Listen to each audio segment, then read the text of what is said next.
let's talk about this judge blocking the National Guard troop deployment in Oregon, saying there is no reason for there to be a troop deployment in Oregon, and hitting the Trump admin with a TRO, temporary restraining order. But of course, we'll see if it's actually going to work or not, because it doesn't seem like Trump gives a shit. And we'll try to push for a constitutional crisis at every step. That's where we're at right now. Let's take a look. The judge wrote Portland's protests were not significantly violent or disruptive, and that Trump's description of them was simply untethered to the facts, that deploying the Oregon National Guard likely exceeded his constitutional authority. Oh, wow. Interesting. I'm glad that there is still some semblance of order within the courts, and that Donald Trump's direct attacks against the judiciary has not shook many of these judges in the same way that these justices at the Supreme Court are obviously totally corrupt. It's interesting to see when you have Trump appointees that are obviously from a conservative background, or even all the way down to Reagan era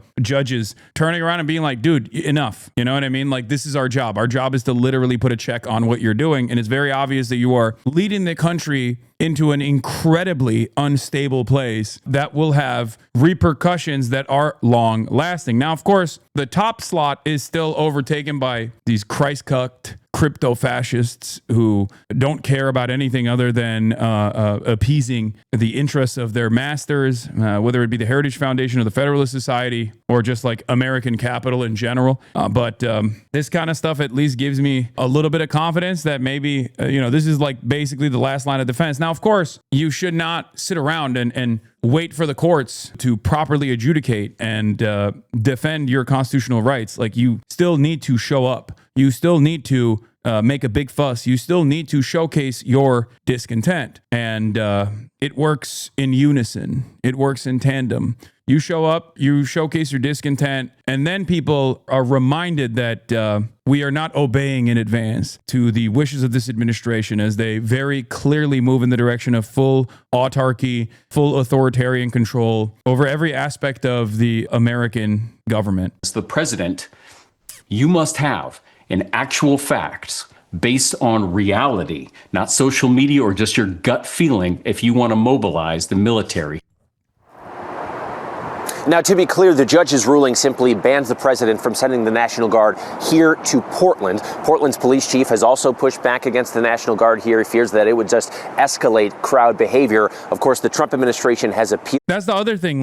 It's very obvious. The decision for Portland is significant. Portland is one of those places where they will push back. And I think Trump knows that. And that's the reason why, while most of the discontent has been fairly civil, they are trying to make a big deal out of it in an effort to lean into the Portland is on fire narratives. They want a confrontation. They want escalation. They want a confrontation worthy of some semblance of escalation that then turns into a much larger confrontation, and then they can justify the troop deployment to a larger percentage of the population. Now, Portland also is unique in the sense that it has drawn the ire of conservatives for many, many years at this point. For the last decade, Portland has been considered this Antifa safe haven, a complete autonomous zone for radical anarchists and things of that nature. Portland is basically the Jimmy Kimmel, if Jimmy Kimmel was an anarchist. Portland has been the anarchist Jimmy Kimmel placeholder for a lot of conservatives. So there is more appetite for military intervention in Portland in the eyes of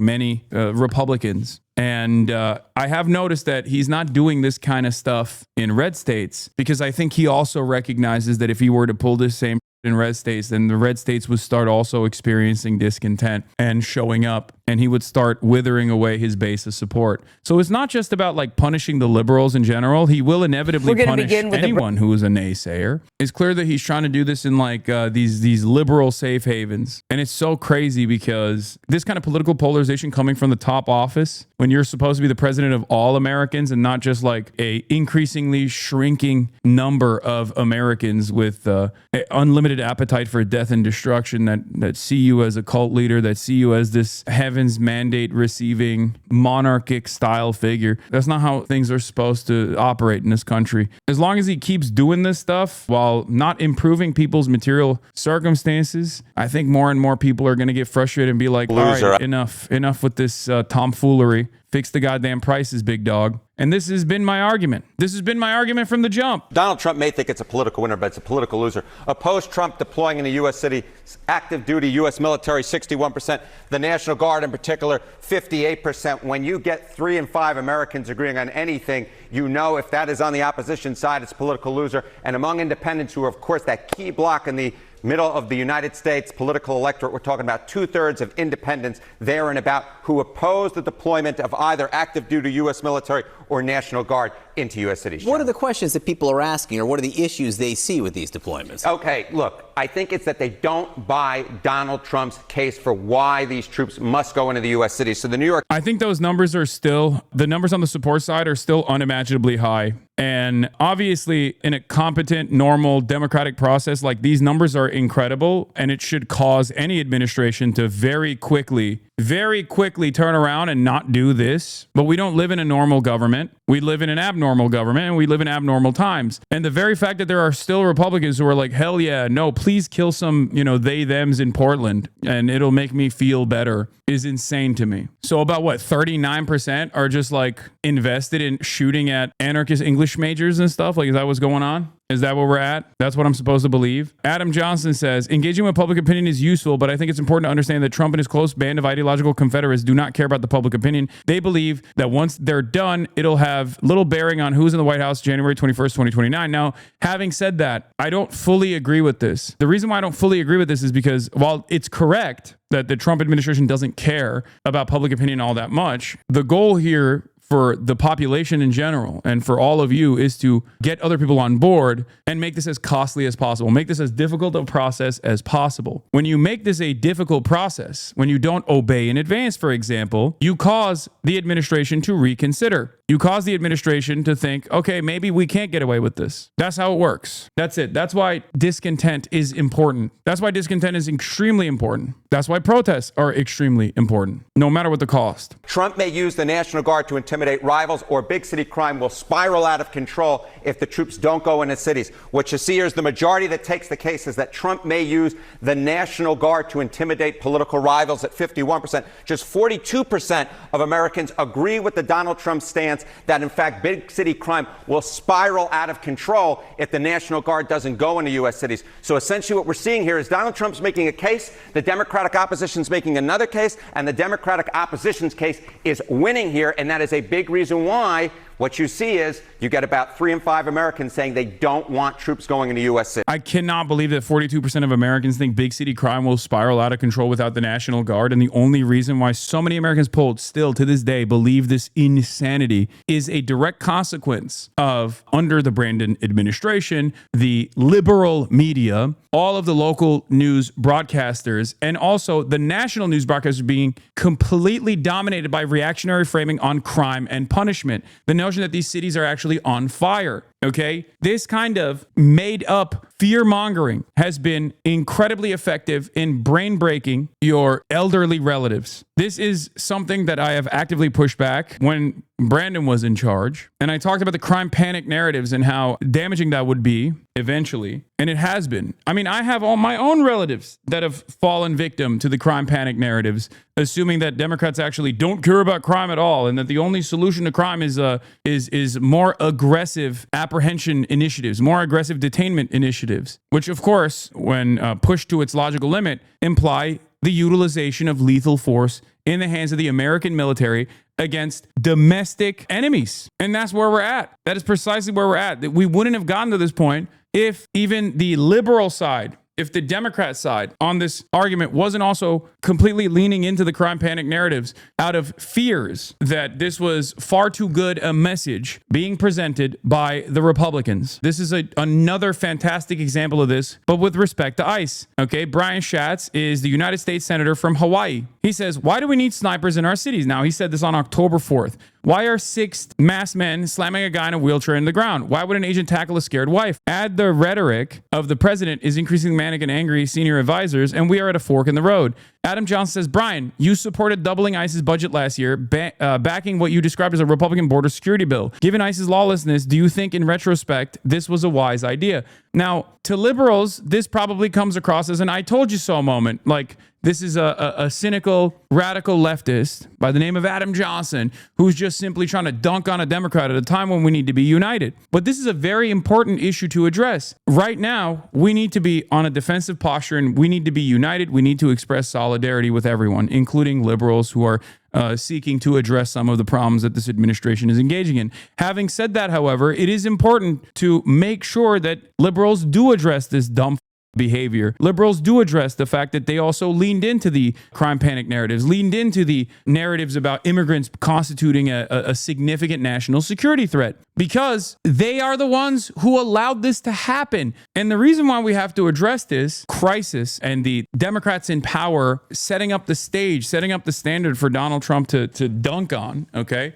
is because if in a positive turn, Democrats do come back into power, they cannot repeat these issues. They cannot repeat the same things that they've done that led to this crisis to begin with. The same goes for every single issue. Same goes for like the bull anti-Semitism is exploding in college campuses narratives that Democrats leaned into leading up to the election cycle, because they also personally wanted to punish the naysayers. They also wanted to punish the campus protesters because they wanted to continue their allegiance with Israel as Israel was committing a genocide. It's completely ridiculous. And we have to do our very best to explain to people, like, if we don't reverse the trajectory, if Democrats actually hold any sort of office, we're cooked again. Next time, there is another competent Republican, a more competent Republican that comes in charge and takes over the government, and maybe a Tucker Carlson. Do you think this is a good use of your platform right now? Brian Schatz says, do you think meaningfully combating the forces of fascism require coherent and consistent counter politics and not nonstop triangulation and stupid gotchas that reinforce every racist MAGA premise?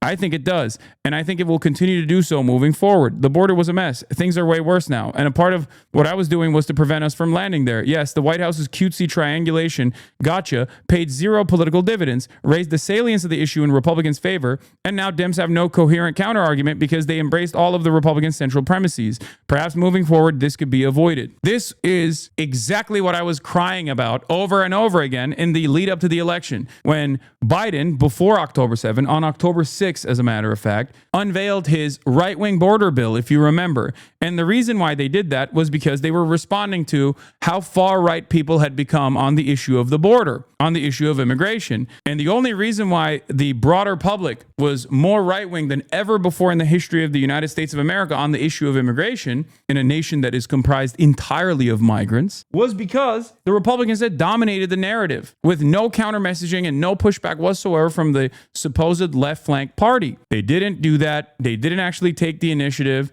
They didn't actually follow through on their initial campaign promises. Biden made a significant amount of promises for his first 100 days of immigration, starting off the process of mass amnesty, right? They didn't do that. The American people believe, yes, John Berman, Donald Trump has taken his eye off the ball. There is too much focus on putting troops into U.S. cities. 52%, the majority of Americans agree that the Trump administration is focusing too much on that. Where do they want him to go? They want him to focus on lowering prices. 75% say there's too little focus on lowering prices. This is the reason that Donald Trump was put into office, was to lower prices. And at this particular point, 3 in 4 Americans say there is too little focus. Donald Trump is focusing on the wrong things, and they don't like the way he's going about it. And this, my friends, will tell the entire story if it holds a year from now, going into the midterm elections. If the Republicans lose control of the House, dare lose control of the Senate, it will be because they believe that Donald Trump has lost focus. He is not keeping his eye on the ball, and I told you guys over and over again that this would happen eventually,